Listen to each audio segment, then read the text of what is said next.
পড়ছিলাম তাজমহল দ্বিতীয় খণ্ড, কলমে প্রিমা ফারনাজ চৌধুরী। পর্ব সংখ্যা 23।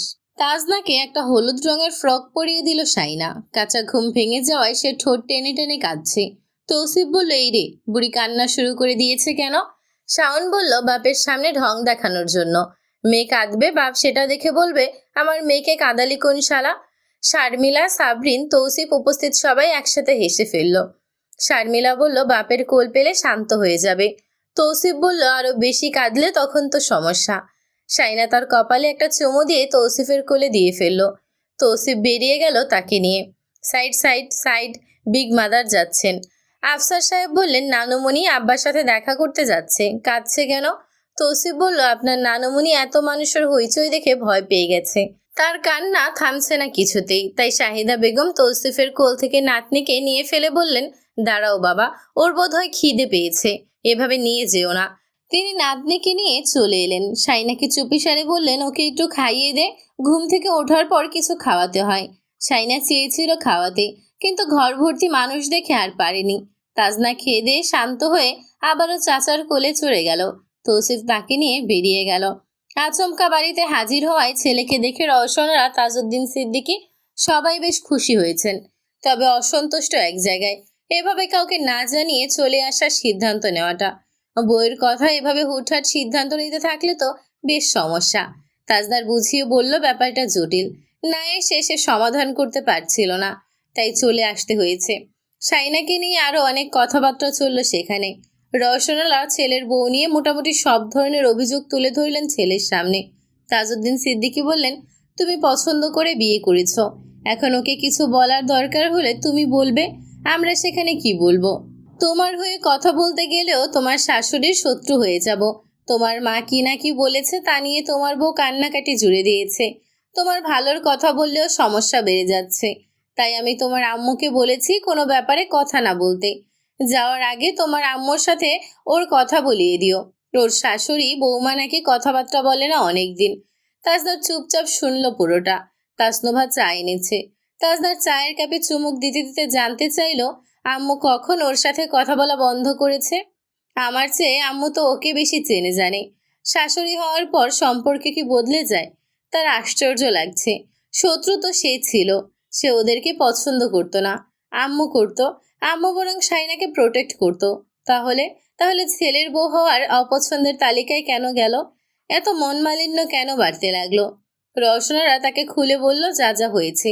তিনি নিজে যা বলেছেন তাও আড়াল করলেন না, কারণ তাজদার পরে শাশুড়ির মুখে জানার পর মাকে ভুল বুঝবে। তাজদার সবটা শোনার পর হাত দিয়ে মুখ মুছল। বলল, নুভা তখন কোথায় ছিল? তাসনুভা ছটফটিয়ে উঠে বলল, আমি তখন ছিলাম না। যদি থাকতাম তাহলে আম্মুকে আটকাতাম। আমি জানি এই সময়টা খুব সেনসিটিভ। আম্মুর ওই কথাটা বলা উচিত হয়নি। আম্মুও ভাবতে পারেনি শাইনা অতটা রিয়েক্ট করবে। মনে মনে যদিও সে ভয় পাচ্ছে শাইনা তার ব্যাপারে ভাইয়াকে কিছু বলেছে কিনা। পরে সে নিশ্চিন্ত হলো এটা ভেবে, প্রেগনেন্সির শুরু থেকে এখন পর্যন্ত সে শাইনাকে এমন কিছু বলেনি যার জন্য শাইনা রিয়াক্ট করতে পারে। বরঞ্চ শাইনার আচার আচরণ বিরক্ত লাগলে সে নিজেকে সংযত রেখেছে। এমনকি এই কয়েক সপ্তাহে সে না শাইনার সামনে গিয়েছে, না কোনো কথা বলেছে। তার মনে হয়েছে শাইনা এখন এমন একটা স্টেজে আছে, তাকে এখন ভালো কিছু পরামর্শ দিলেও তার বিরক্ত লাগতে পারে। ভাইয়া যেহেতু দেশে নেই, কিছু দেখতে পারছে না, সেহেতু কিছু ভুলভাল শুনেই অহেতুক টেনশন করবে এইসব নিয়ে। ভাইয়াকে পীড়া দিয়ে লাভ নেই। তাজদার মাথা হেট করে বসে রইল। পুরো ব্যাপারটা ঘেটে গেছে। প্রথমত ঝামেলার উৎপত্তি তার দিক থেকে শুরু হয়েছে, নইলে আম্মু কিছু বলবে এমন সিচুয়েশন তৈরিই হতো না। প্রশ্রয়টা তার দিক থেকেই পেয়েছে। রওশনারা চুপ করে রইলেন। ছেলের সামনে এমন লজ্জাজনক পরিস্থিতিতে কখনো পড়তে হবে এটা তিনি কখনো ভাবেননি। আজকের পর থেকে ওর বউকে নিয়ে কোনো কথাই বলবেন না তিনি। রায়হান তাজদারকে এত দুশ্চিন্তাগ্রস্ত দেখে বলল, তুই এত চাপ নিস না, শাইনাকে বুঝিয়ে বললেও বুঝতে পারবে। আম্মু, তুমি এমন বেফাস কথাবার্তা বলবে না। তোমাদের ছেলে পছন্দ করে বিয়ে করেছে। বড়লোক ছোটলোক যাই হোক, ও পছন্দ করে বিয়ে করেছে। একটা মেয়েও হয়ে গেছে। এখন এইসব বলে কি হবে? নাতনির মুখের দিকে তাকিয়ে অন্তত কথা বলবে।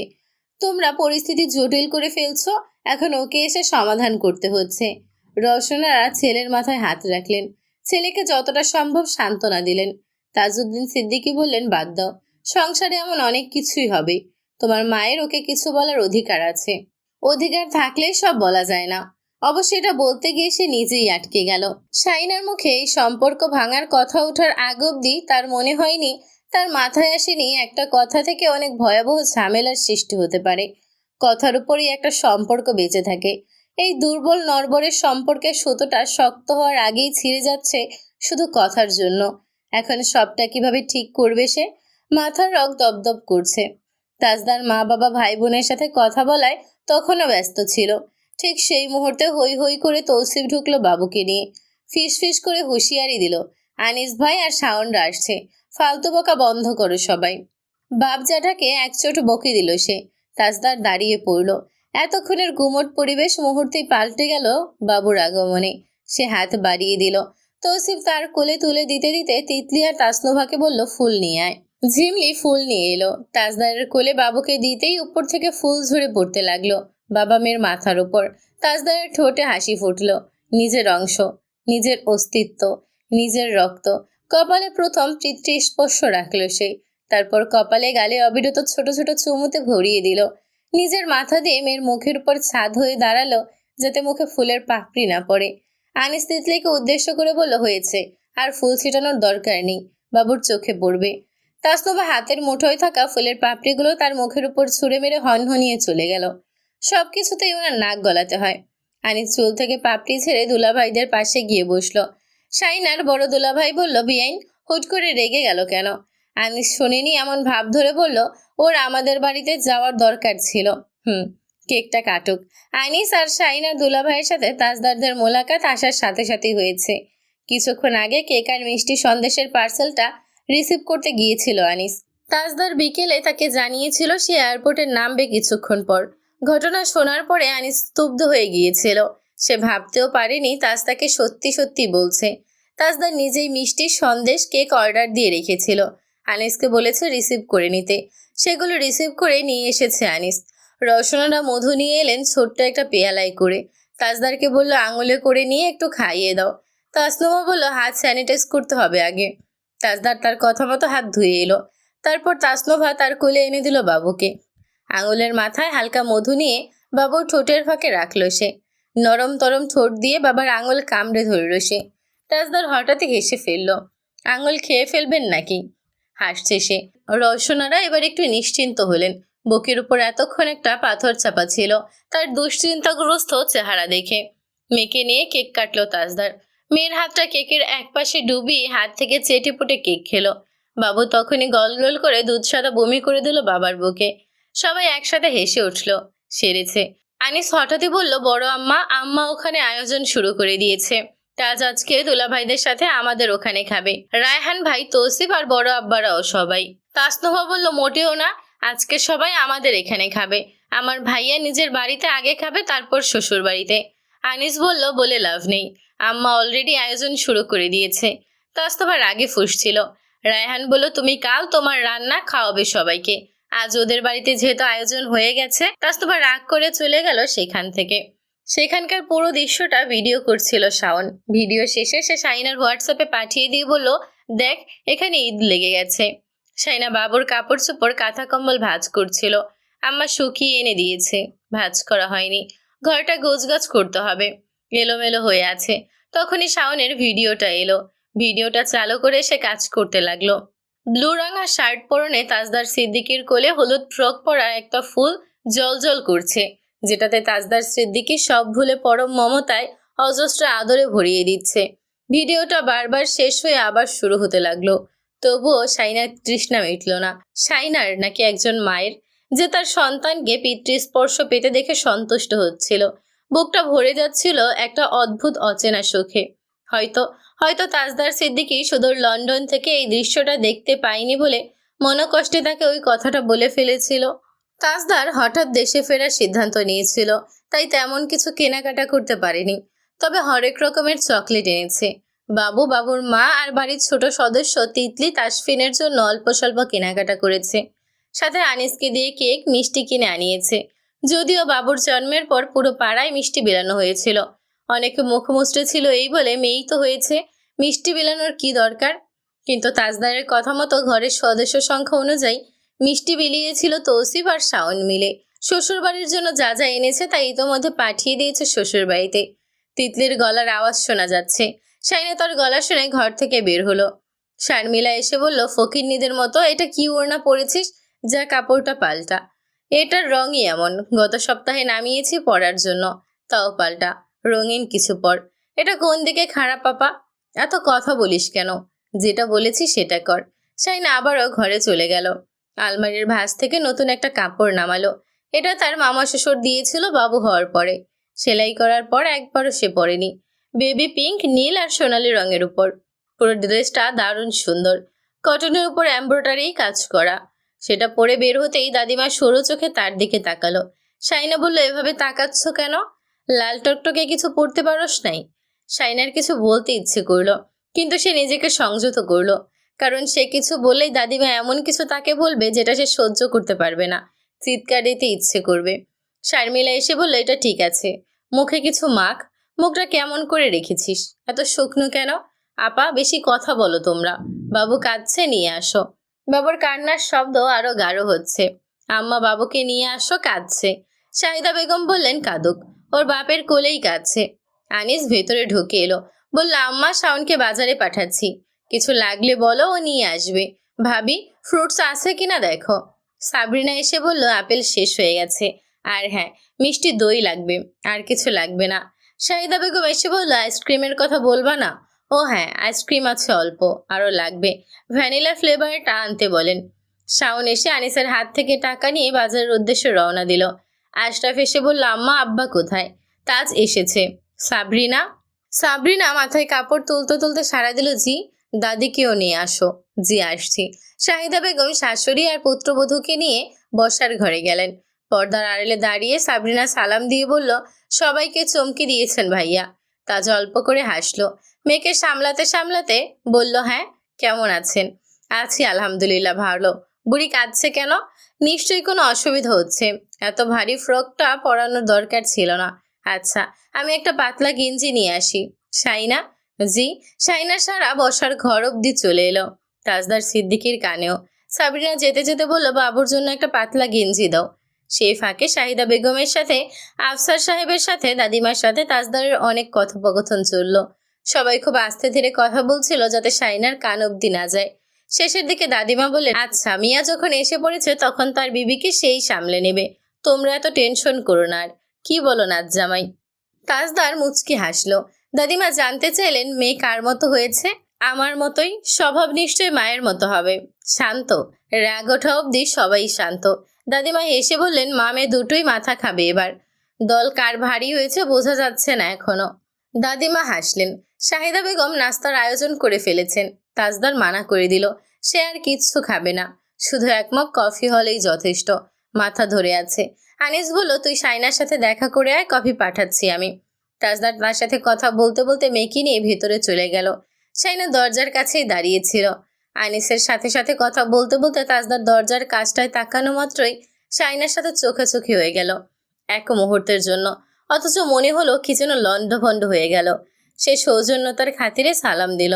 তাজদার খুব আলতো স্বরে সালামের জবাব দিয়ে ড্রেসটা তার দিকে বাড়িয়ে দিয়ে বলল, একটা পাতলা গেঞ্জি পরিয়ে দাও, এটাতে ওর অসুবিধা হচ্ছে। শাইনা বাবুকে তার কোল থেকে নিয়ে নিল। আনিস বলল, আচ্ছা, তোরা কথা বল, আমি কফি পাঠাচ্ছি। এখন দরকার নেই, পরে। আনিস রান্নাঘরের দিকে চলে গেল। শাইনা ঘরে ঢুকলো। বাবু মায়ের কোল পেয়ে শান্ত হয়ে গেছে। শাইনা তাকে বিছানায় শুইয়ে একটা পাতলা টি শার্ট পরিয়ে দিয়ে নাকে নাক ঘষে আদর করলো। তাজদার সেটা দেখে ওয়াশরুমে ঢুকছে মুখ ধুতে। তিতলি ঘরেও কি দিল, হাই। শাইনা চমকে তাকালো তার দিকে। তিতলি বড় বড় কয়েকটা বক্স এনে ঘরের মেঝেতে রাখলো। তারপর তাজদারের শার্ট প্যান্ট শাইনার কাঁধে ঝুলিয়ে দিয়ে হেসে বলল, আমার ভাইয়ার সাথে কথা না বললে আমিও বলি না। ভাইয়া গোসল করবে, এগুলো দিয়ে আসো। বাই। বলেই নেচে কুদে লাফিয়ে লাফিয়ে চলে গেল। শাইনা যেভাবে বসেছিল সেভাবেই বসে রইল। তাজনা হাত দুটো নেড়ে নেড়ে আবারও কাঁদছে। তাজদারের গলা ভেসে এলো, শাইনা, তিতলি কাপড় এনে দিয়েছে? সে ওয়াশরুমের দরজা খুলে একটা হাত বাড়িয়ে দিল। শাইনা তার বাড়িয়ে দেওয়া হাত দেখে নতুন তোয়ালে বের করে ওয়াশরুমের সামনে গিয়ে কাপড় চোপড় বাড়িয়ে দিল। তারপর মেয়ের কাছে চলে এলো। ঘরের আলো নিভিয়ে দিয়ে মেয়েকে বুকে টেনে পিঠে হাত বুলিয়ে দিতে লাগলো। তাজনা খেতে খেতে থেমে গিয়ে আবার মায়ের মুখের দিকে তাকালো। শাইনা তার কাণ্ড দেখে হেসে মাথায় আদর করে পিঠে হাত বুলিয়ে দিতে দিতে বলল, ঘুমান। কিছুক্ষণ পর ড্রিম লাইটটা জ্বলে উঠল। শাইনার চোখ মেলে আয়নার দিকে তাকাতেই দেখলো তাজদার সিদ্দিকী তোয়ালে দিয়ে মাথা মুছতে মুছতে তাদের দিকে তাকাচ্ছে। তাজদার হঠাৎই আয়নার দিকে তাকিয়েছে মনে হতেই সে চোখ বন্ধ করে শুয়ে রইল। মামের নড়াচড়া নেই দেখে সে দরজা বন্ধ করে একবার উকি দিল। বোঝা যাচ্ছে না কিছু। সে আরেকটু ভালো করে উকি দিল, কিন্তু মামের নড়াচড়া পাওয়া গেল না। সে ধীরে ধীরে পাশে শুয়ে শাইনাকে ডিঙিয়ে তাজনাকে দেখার চেষ্টা করল। চোখ বন্ধ। মায়ের বুকের উষ্ণতায় মুখ গুজে দুগ্ধপান করছে নির্বিকার, নিশ্চিন্ত, অপার্থিব শান্তিতে। তাজদারও মনে হলো তার জীবনে দেখা সব সুন্দর দৃশ্যকে ছাপিয়ে গেছে এই মুহূর্তটি। এমন সুন্দর দৃশ্য সে আর কখনো দেখেনি। শাইনা তখন ঘুমের ভান ধরে থাকলেও আর চুপ থাকতে পারল না। ওড়না টেনে সে নিজেকে আর মেয়ের মাথাটা ঢেকে দিয়ে চোখ বন্ধ করে শুয়ে রইল। লজ্জা শরমের মাথা খেয়ে হ্যাঁ করে কি দেখছে, আজব তো। তাজদার হাত বাড়িয়ে ওড়নাটা সরিয়ে দিল। তারপর শাইনার মাথায় ধীরে ধীরে ঠোঁটের স্পর্শ রাখলো। শাইনার শরীরটা অজান্তেই কেঁপে উঠল। নিঃশ্বাস ভারী হচ্ছে। অনেকটা ফোপানির মতো শ্বাস টানলো সে। ঠিক উঠে যাওয়ার সময় গালে এসে ঠোঁট চেপে দিল তাজদারের ঠোঁট জোড়া। ক্ষণিকের জন্য পৃথিবীর সব শব্দ তখন হারিয়ে গেছে বলে মনে হলো। তাজদারের ঠোঁট জোড়া মুখটা তার গালে চেপে বসে রইল। এতেই সব শক্তি ক্ষয়। এটাই তার দিকে প্রশ্ন ছুড়ে দেয়নি আর কতবার, কতভাবে তুমি বুকের সাথে লেপ্টে থাকা শিশুটিকে, গালের সাথে লেগে থাকা স্পর্শটুকুকে তাজদার সিদ্দিকীকে অস্বীকার করবে? তাজদার ফিসফিস করে জানতে চাইল, আমাকে দেখে তুমি খুশি হওনি? জবাব না দিয়ে নিজেকে সামলে নিয়ে শোয়া থেকে উঠে গেল শাইনা। তাজদার নিঃশব্দে বিছানার কিনারায় নামলো। শাইনা ঠিক দরজা খুলতেই হঠাৎ এক ঝটকায় তাজদার তার হাত শক্তভাবে আঁকড়ে ধরে নিজের দিকে টেনে নিয়ে তাকে চারপাশ থেকে জড়িয়ে ফিরল। আর কোনোভাবেই পালানোর রাস্তা রাখলো না, পালাতে দিল না। শাইনা অবাক চোখে তার মুখের দিকে তাকালো চোখ তুলে। তাজদার একটা নিঃশ্বাস ফেলে নিস্তেজ কণ্ঠে বলল, আমার সাথে মুখোমুখি দাঁড়িয়ে কথা বলো। যা ফোনে বলেছিলে তার সামনাসামনি বলো। আমার দিকে তাকাও। আমি গত 2 রাত ঘুমোতে পারিনি। আমি জানি না আমি কি পেয়েছি জীবনে, কিন্তু এটুকু বুঝতে পারছি আমি খুব বড় কিছু হারাতে যাচ্ছি। তোমার সব অভিযোগ আমাকে খুলে বলো। কিন্তু শাইনা ধীরে ধীরে বলল, কিছুক্ষণ আগেই মেসেজ এসেছে। কাবিনের টাকা নিশ্চয়ই। থ্যাঙ্কস। ভাবিনি এত তাড়াতাড়ি দিয়ে দিবেন। আবার একটা ভুল ধারণা। তাকে কে বলেছে এই বাচ্চা মেয়েটিকে বিয়ে করতে? তাজদার তাকে ধীরে ধীরে ছেড়ে দিয়ে বলল, কাবিনে টাকা দেওয়ার উদ্দেশ্য অন্য। তুমি আমার দিকে তাকাও। শাইনা তাকালো না। তাজদার হতাশ কণ্ঠ বলল, তুমি কেন কাঁদছো শাইনা? আমি আপনার জন্য নিশ্চয়ই কাঁদছি না। কাঁদবো না। কাঁদছি নিজের জন্য। ভবিষ্যতেও যদি কাঁদি নিজের জন্য কাঁদবো। নিজের ভাগ্য দোষে, কর্মদোষে। তাজদার তার দিকে এক দৃষ্টিতে চেয়ে রইল। কিছুক্ষণ পর প্রশ্ন করলো, আমার জন্য তুমি কখনোই কাঁদোনি? সরাসরি জবাব শাইনার, না। আমি শুনেছি আমার অ্যাক্সিডেন্টের খবর শুনে তুমি কেঁদেছিলে। হ্যাঁ, স্বাভাবিক। ভেবেছিলাম আপনি। তাজদার তাকে বাকিটা বলতে না দিয়ে বলল, মরে যাব? শাইনা অকপটে বলল, হ্যাঁ। তাজদার জিভ দিয়ে ঠোঁট ভিজিয়ে বলল, এখন তুমি আমাকে ছেড়ে থাকতে চাও? হ্যাঁ। তাজদার হালকা ঝুঁকে তার মুখের দিকে চেয়ে বলল, তখন আমি খুব বাঁচবো? শাইনা কথাটা শুনে তার দিকে চোখ তুলে তাকালো। তাজদার তার হাত ধরতে যেতেই শাইনা হাত সরিয়ে ফেলে। পিছিয়ে গিয়ে কাপা স্বরে ধরা গলায় বলল, I have no emotion for you. Okay. No means not ordinary. You have extraordinary feelings for me. মিথ্যে। তাজদার জোরপূর্বক হালকা হাসার চেষ্টা করলো। এটাই সত্যি। তুমি আমাকে ভালো না বেসে নিজেকে বিজয়ী ভাবার এক অদ্ভুত যুদ্ধে নেমেছিলে। এখন যখন বুঝতে পারছো জিতছো না, বরং হারছো, তখনই কষ্টটা তোমার গলায় এসে আটকে যাচ্ছে। শাইনা চলে যেতে চাইলে তাজদার বলল, পালিয়ে পালিয়ে কতদিন থাকবে মমতাজ? শাইনা থেমে গিয়ে তার দিকে তাকালো। এই লোকটা কেন এসেছে আজকে? তাকে মেরে ফেলতে? তাজদার ঠোঁটের কোণায় হালকা বিদ্রুপাত্মক হাসি টেনে বলল, ছোট থেকে যাকে ঘৃণা করে এসেছো তার ঘর করতে হচ্ছে, এটা তোমার কাছে একটা হার। সবচেয়ে বড় হার তার বাচ্চার মা হয়েছ। তার চেয়েও বড় হার তার জন্য তোমার মন পড়ছে। অস্বীকার করবে? শাইনা চোখের জলে গাল ভিজে যাচ্ছে। তাজদার তার গালের এক পাশে আলতোভাবে নিজের হাত রাখলো। শাইনা তার চোখের দিকে তাকালো। হাতের এই স্পর্শটুকু অল্প, কিন্তু তার ভেতরটা জ্বলে পুড়ে যাচ্ছে। তাজদার তার ডান গালে আঙুল বুলিয়ে ভেজা গাল মুছে দিতে দিতে বলল, বাহ্যিক সৌন্দর্যে মুগ্ধ হয়ে তোমাকে বিয়ে করেছি এ কথা সত্য। তাই মাঝে মাঝে আমার নিজের মনে সন্দেহ হতো কখনো তোমার প্রতি বিরক্তি এসে পড়ে কিনা। কিন্তু আজ আমি নিজের প্রতি সন্তুষ্ট। I love all your faults, mistakes, overthinking, insecurities, imperfection, stubbornness, moods, anxieties, everything that's make you you. Shaina তার চোখের দিকে চেয়ে রইল। তার বাম চোখ থেকে এক ফোঁটা জল গড়ালো সাথে সাথে। ভেজা গালটা সাথে সাথে মুছে দিতে দিতে তাজদার বলল, আমি পারফেক্ট নই। আমি শত চেষ্টা করলেও তোমার মতো হতে পারবো না।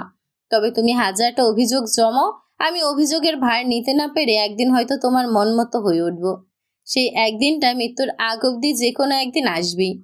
কিন্তু প্লিজ আমাকে ছেড়ে যাওয়ার কথা বলো না। আমাকে ছেড়ে তুমি কোথায় যাবে? তার চেয়ে বড় কথা, আমি কোথায় যাব? আমার দিকে একটু ভালো করে তাকাও। শাইনা তাকালো। চোখ মুখ ফুলে উঠেছে।